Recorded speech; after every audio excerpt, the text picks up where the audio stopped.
Sachez que délaisser la prière, c'est gravissime. Et celui qui délaisse la prière, celle qui délaisse la prière, risque de payer très cher sur terre et dans l'au-delà. Il y a des menaces sévères concernant ceux qui ne font pas la salat. Allah tabaraka wa ta'ala, il nous dit dans le Coran que les gens de l'enfer seront questionnés. Ma salakakum fi saqar qalu lam nakum minal musallin. Qu'est-ce qui vous a acheminé à Saqar? Comment est-ce que vous avez fini en enfer? Et ils diront, nous n'étions pas de ceux qui faisaient la salat. Allahu Akbar. Allah Ta'ala, il dit également, فَوَيْلٌ لِلْمُصَلِّينَ الَّذِينَ هُمْ عَنْ صَلَاتِهِمْ سَاهُونَ. Malheur donc à ceux qui prient tout en négligeant la prière. Ils la retardent. Ils font sortir la prière de son temps. Malheur à eux.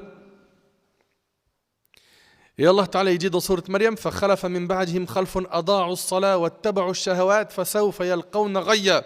Puis leur succédèrent des générations qui délaissèrent la prière. Vous avez vu? Allah Ta'ala, il dit, puis leur succédèrent des générations qui délaissèrent la prière et suivirent leur passion. Ils se trouveront en perdition. Concernant délaisser la prière, qu'est-ce qu'il a dit Abdullah ibn Mas'ud? Il a dit, أَنَّهُمْ أَخَّرُوهَا عَنْ وَقْتِهَا. Délaisser la prière, ça ne veut pas dire qu'ils l'ont abandonné totalement, mais qu'ils l'ont fait sortir de son temps.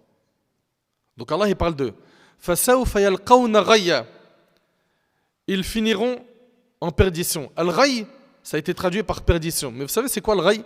Abdullah ibn Abbas, il a dit, c'est un fleuve en enfer. Donc la personne qui fait sortir une prière de son temps, sans excuse valable. Les excuses valables, c'est l'oubli. Il avait l'habitude de faire la salat, il a oublié. Il a oublié. Mais il devra quand même, attention, dès qu'il s'en rappelle, accomplir cette salat. D'accord? Ou bien, il a dormi, il a réglé le réveil, il n'a pas entendu le réveil. Ces deux-là sont excusés. À part ça, c'est quoi ton excuse, toi? Le match? Le resto? La discussion avec tes amis? Le coup de fil? Le travail? Les réseaux sociaux? Faites attention, un fleuve en enfer est dédié à ceux qui font sortir une prière de son temps sans raison valable. Wallahi, ça devrait faire peur. Allah Azza wa Jalla dit Inna salata kanat ala al-mu'minina kitaban mawquta. La prière est pour les croyants une obligation en des temps déterminés. Tu as un temps de début et un temps de fin. Entre le début et la fin de cette salat, tu dois faire salat. Et d'après Abdullah ibn Amr radiyallahu anhu an jami' as-sahaba, le prophète a mentionné un jour la prière et il a dit celui qui est assidu, elle sera pour lui lumière, argument et sauvetage le jour du jugement. Tandis que celui qui n'y est pas assidu n'aura ni lumière, ni argument, ni sauvetage et il sera le jour du jugement avec Qarun, Pharaon, Haman et Ubay ibn Khalaf. Allahu Akbar. T'imagines d'être ressuscité avec ces gens-là? Pharaon, Haman, il s'agit de qui là ici là? Il s'agit ici des pires têtes du kufr.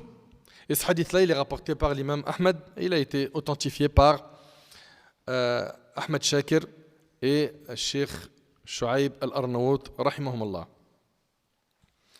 Et vous le savez que le prophète a dit, certes, entre un homme et l'association et la mécréance, il y a l'abandon de la prière et c'est rapporté par Muslim selon Jabr. Après, est-ce qu'il s'agit d'une grande mécréance ou une petite? Selon la majorité des savants, ils considèrent que celui qui ne prie pas sans nier l'obligation de la salat, il est considéré musulman mais fasiq, pervers. Et selon l'imam Ahmad, il est considéré kafir billah. Là, on n'est pas là pour débattre de quel avis est le plus fort. Mais est-ce que toi, tu acceptes d'être cette personne dont les savants ont divergé? Est-ce qu'il est musulman ou kafir? C'est terrible. Mes chers frères, mes chères sœurs, pour finir, notre religion, elle est facile. Elle est facile, wallahi. Et la prière, elle est facile. On n'a pas d'excuse valable pour délaisser la salat. Il faut que tu te poses la question, pourquoi jusqu'à maintenant, je ne prie pas? Ou pourquoi jusqu'à maintenant, je prie, mais de manière bâclée? Pour quelle raison? Toi qui manges des bienfaits d'Allah, qui vis sur la terre d'Allah, qui sait qu'Allah tabaraka wa ta'ala te regarde à chaque instant. Toi qui ne peux pas retarder d'une seule seconde ta mort. Et tu ne sais que tu ne pourras pas t'échapper le jour du jugement. Pourquoi jusqu'à maintenant tu ne fais pas salat? Ou pourquoi jusqu'à maintenant tu ne la prends pas au sérieux? Toi qui as délaissé la prière, ne sois pas ingrat. Car faire la prière, c'est faire preuve de reconnaissance envers Allah. Allah Ta'ala dit « I'malu ala Daoud shukra » œuvrez aux familles de Daoud, pour faire preuve de reconnaissance. Donc l'œuvre, la bonne action, c'est un moyen d'exprimer sa reconnaissance envers Allah. Et la prière en fait partie. Donc pourquoi tu es ingrat jusqu'à maintenant et tu ne pries pas ?